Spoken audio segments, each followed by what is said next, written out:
dare you? Damn, son.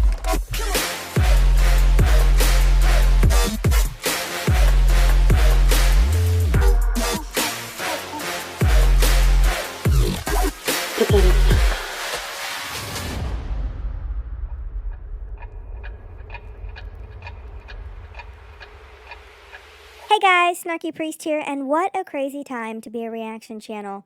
We have Poodles and Prince Charming coming in with Season 3 of Loveless in Kuwait, while Poodles binges at 1:30 in the morning on enough food for 4 people. We have Naked and Crying out here making an absolute mockery of her existence and relationship with her on-again, off-again boyfriend while drunk in the middle of the night. And we have victim Lynn defending her mother by making it all about her. Again. I mean, what an absolute shit show of unnecessary chaos. The amount of drama these 3 clowns can produce is fucking absurd, and I'm 100% here for it.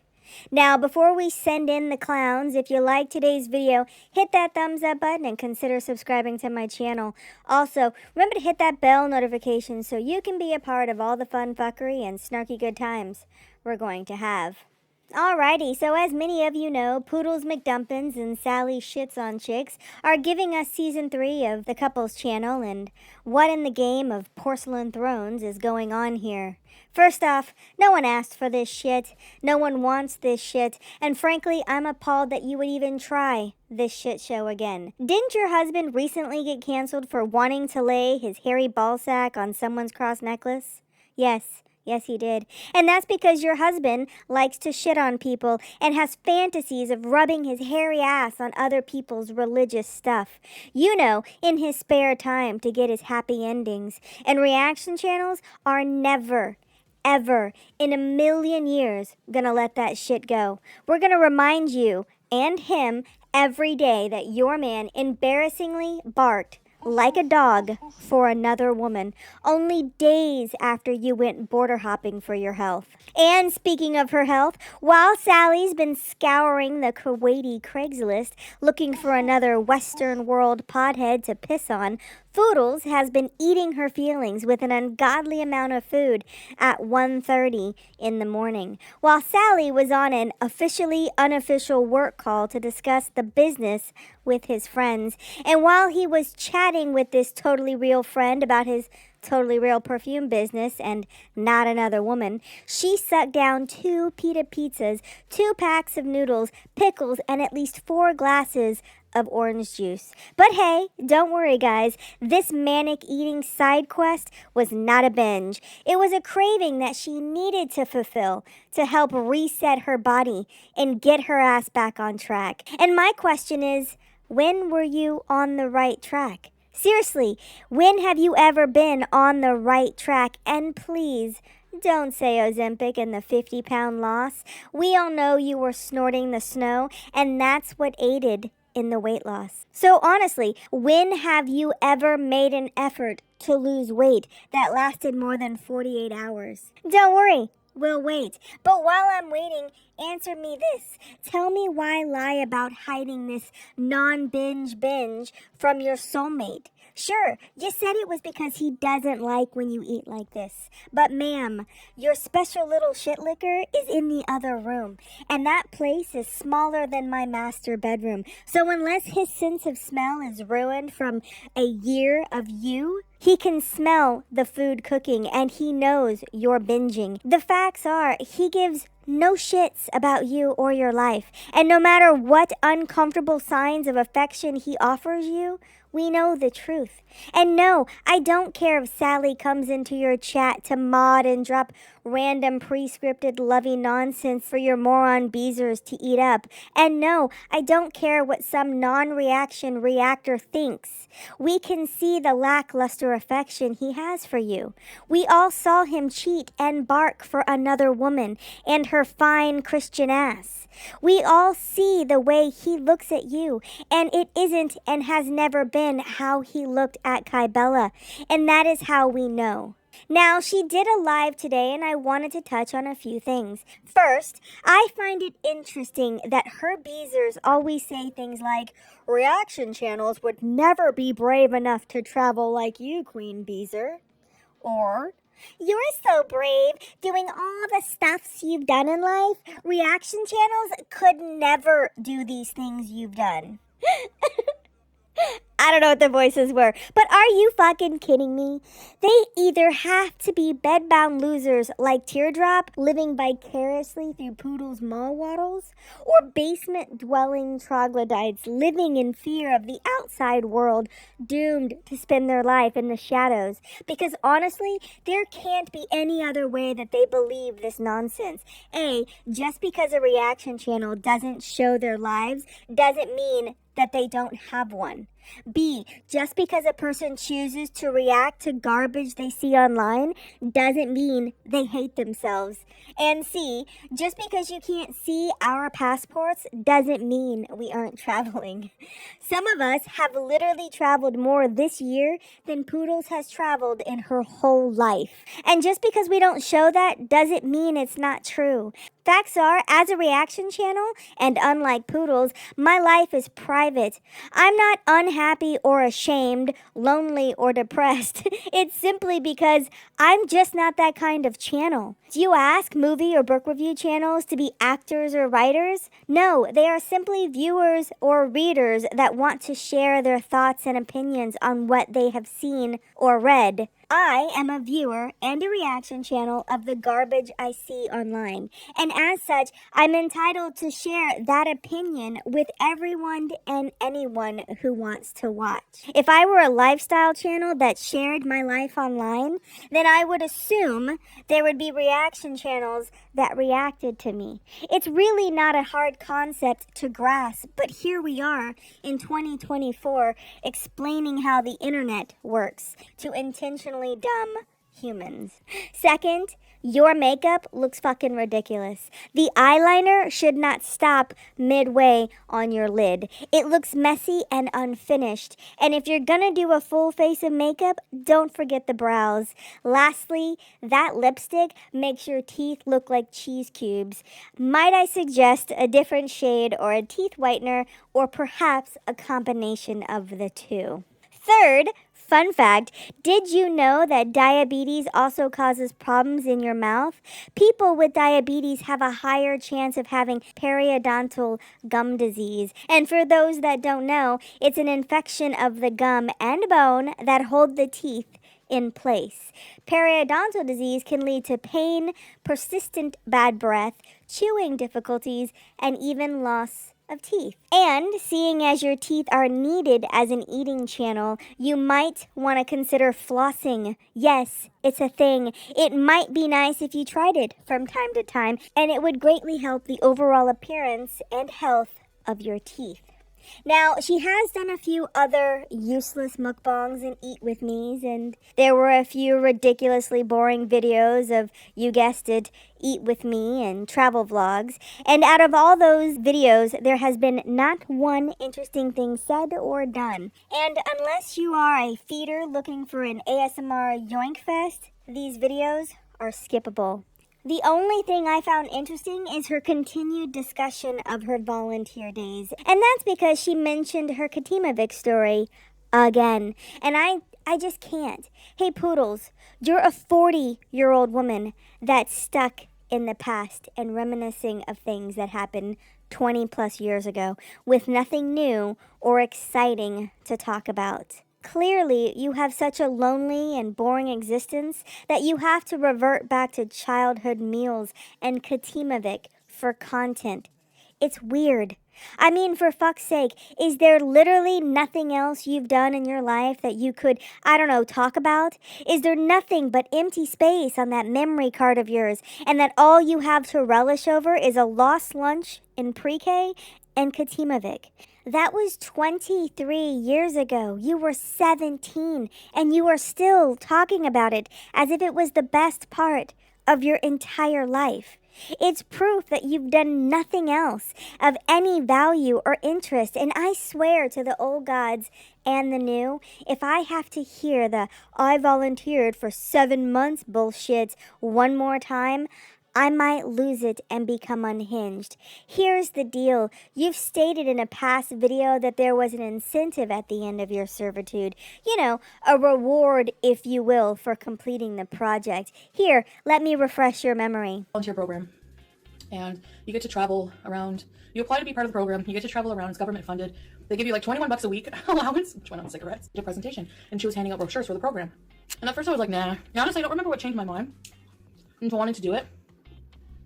It might have been because she said at the end, if you complete it, you get $1,000. And I'm just like, And a plane ticket to anywhere you want to go. Hey there, poodles, you ignorant twat. If you received any compensation whatsoever, it doesn't count as volunteer work.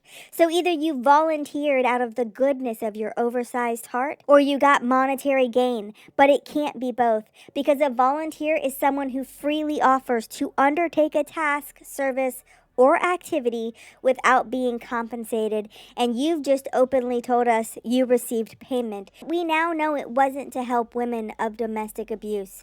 You didn't give up your time for the greater good of a suffering community, and none of what you did was for the betterment of your soul. It was for the $21 a day allowance, the $1,000 they gave you, and the plane ticket to anywhere. And that is if that even happened. I bet you lie so much you can't even remember what's a lie anymore. Alrighty, so lastly, as Poodles, our for-profit volunteer, was getting ready to rush back to her Kybella butt-loving husband to sweat her chubby cheeks off in the Kuwaiti heat, she gave us, the basement-dwelling losers of Girl World, a lesson in feminine hygiene. I shit you not, folks. As crazy as that sounds, this yeasty meat mountain gave us viewers a lesson in how to keep our cooters clean with off-brand wipes and baby powder. And guys, I desperately need to know, who are these people taking notes in this class and applying these hazardous habits to their lives? Seriously, if any of you are listening right now, please heed this message. Do not do any of this. And please discontinue if you started. There is still time to save your coochie from irritation, as this is not the kind of advice anyone should take. First, feminine hygiene wipes are for convenience. It should not be used on a daily basis. They can cause a disruption of your pH balance, irritate the skin, and cause an infection. 2, do any of you know what baby powder does to an unkempt cooter?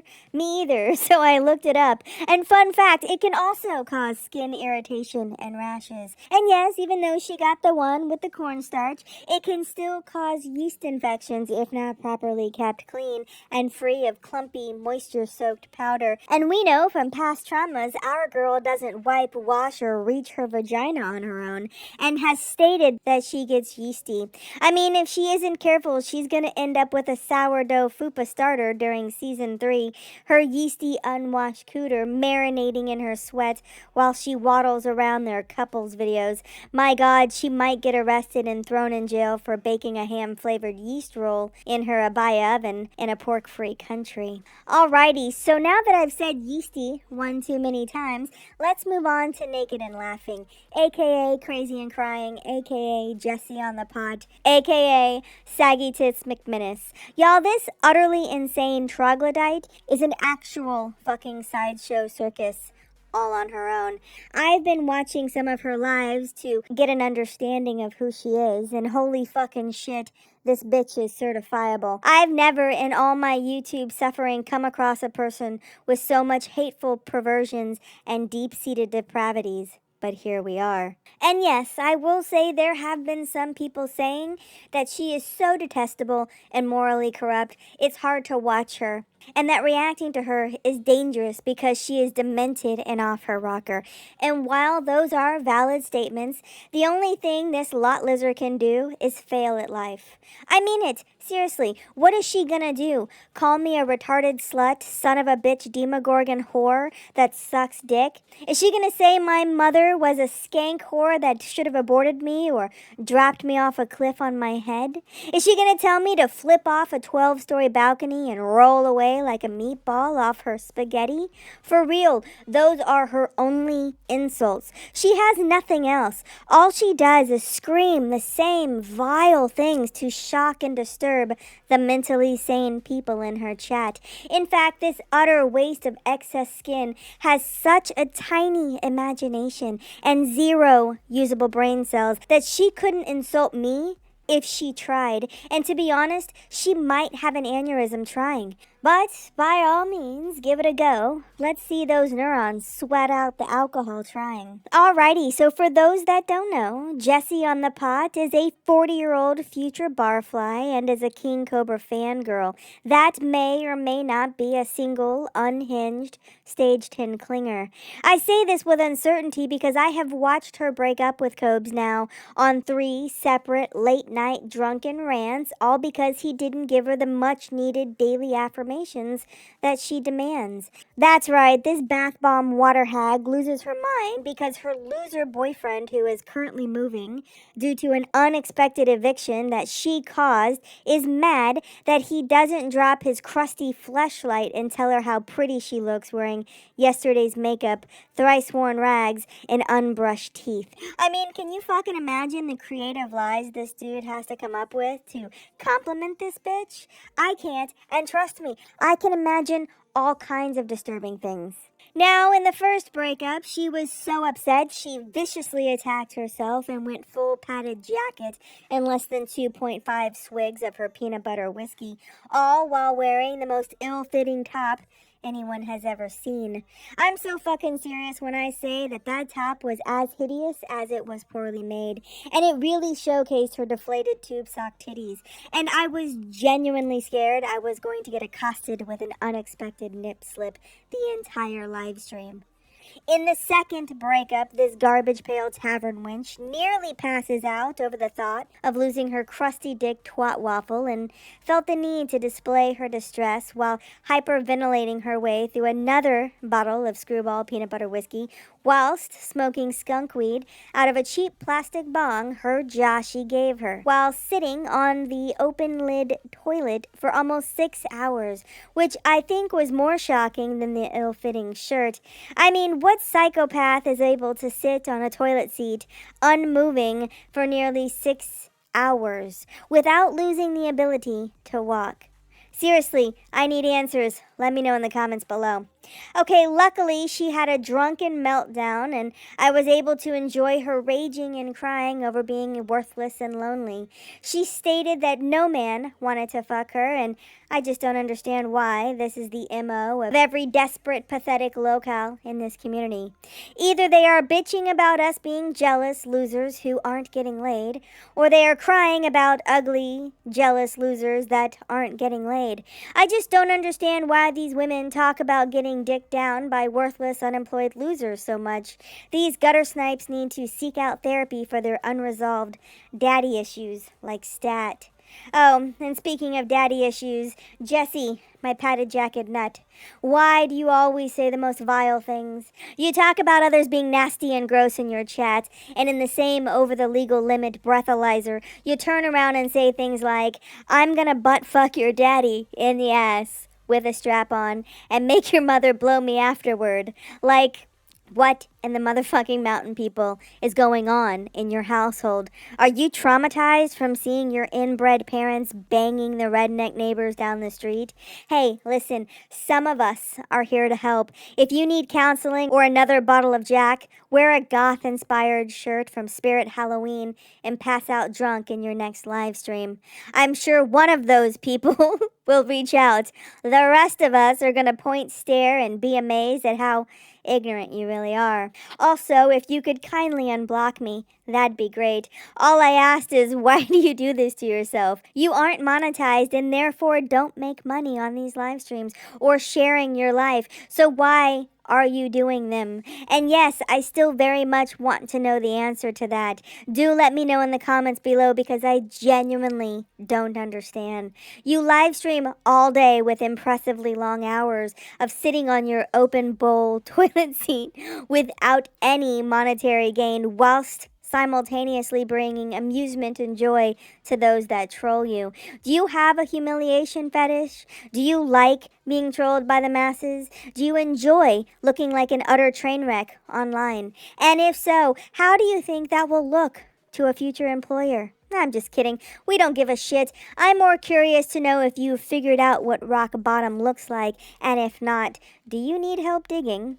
Now, one thing I did notice about Jessie is she annoyingly likes to ask her Chad in her best Marge Simpson voice what she did to deserve all the hate and disdain that she gets from people online.